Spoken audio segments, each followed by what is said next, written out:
name is Beston. I live in Cape Town. Also, I do delivery.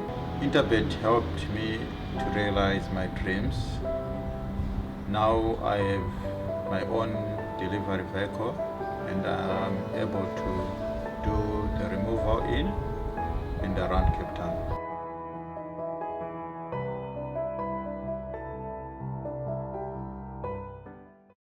We're on to race number 9, the final leg of the Pick 6, 1,000 meters the distance. Pinnacle Stakes, 10-4 is the off time. You can scratch horse number 7, Coin Spinner. So it's a field of just 6 runners that remain for the final leg of the Place Accumulator and Pick 6. We'll have a look at the rerun and then an interview to follow.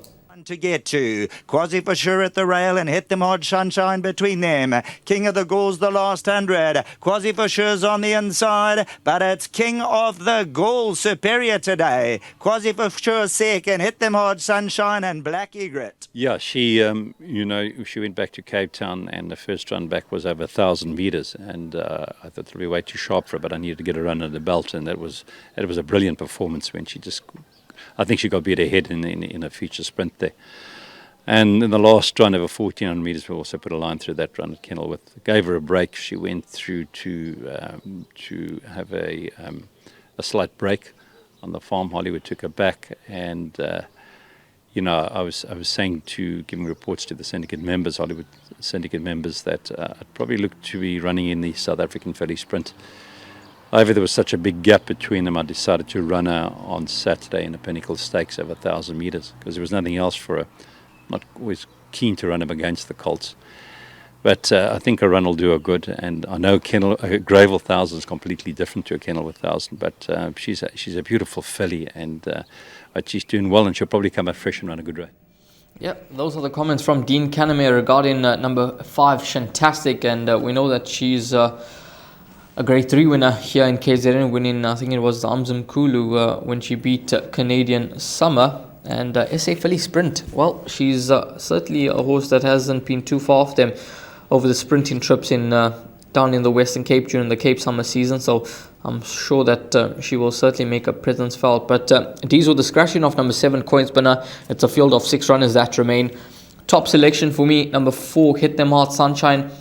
Last time out, I was a bit confused that they decided to change tactics with this horse and go forward with him as opposed to giving him a chance and allowing him to run on and use his turn of foot, because when he won here in KZN, he was sort of just slightly off them, and he allowed one to lead him and he turned it on nicely. And then last time out, he was sort of the pacemaker, and he just caught late on in the day. I think he's a massive runner. I think that this is the right race for him. He received 6 kgs from a horse that I think is his biggest danger in the form of Pray for Rain. And I think that these 2 horses will fight throughout 4 and 6, but 4 is a top choice.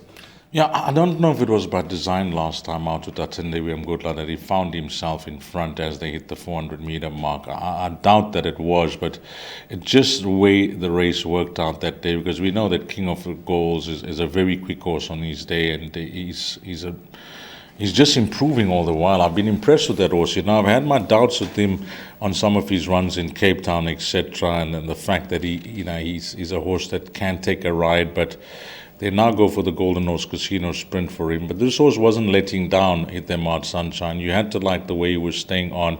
And since he's come to KZN, he hasn't put a foot wrong. I think Alison Wright has done a tremendous job with him. Not that any of the other trainers have done a bad job, but he seems to have enjoyed the move to KZN. So he's the obvious horse in the race. But Pray for Rain, on the other hand, he ran in the 400 dash the other day, and it was just a nice warm-up run for him. The best weighted column is very interesting because I really like the comments that we got from Dean there about his filly Shantastic, who does top the best weighted column ahead of Pray for Rain and then Hit Them Hard Sunshine. And what I'm going to do now is that number 7 was part of my play here in everything. I'm going to do this. I'm going to suggest a trifecta that costs 4 rand here. It's going to be 4 and 6 by 456 by 456. That will cost you 2 times 2, which is 4, and that is where it will stop. So It's a 6-horse field. It's a 4-rand trifecta, and with the other 3 runners, they could possibly be multiplied out for that quartet. If you include the field, you have to include the field for 4th.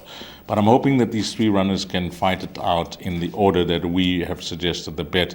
If Shantastic has to win, then we're out.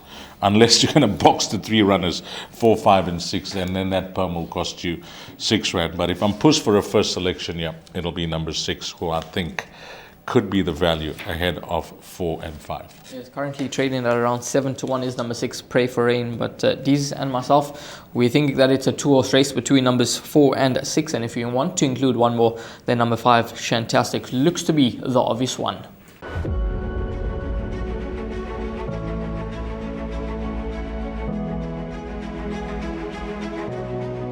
It's good fun. Days like these are great. You get the whole industry together.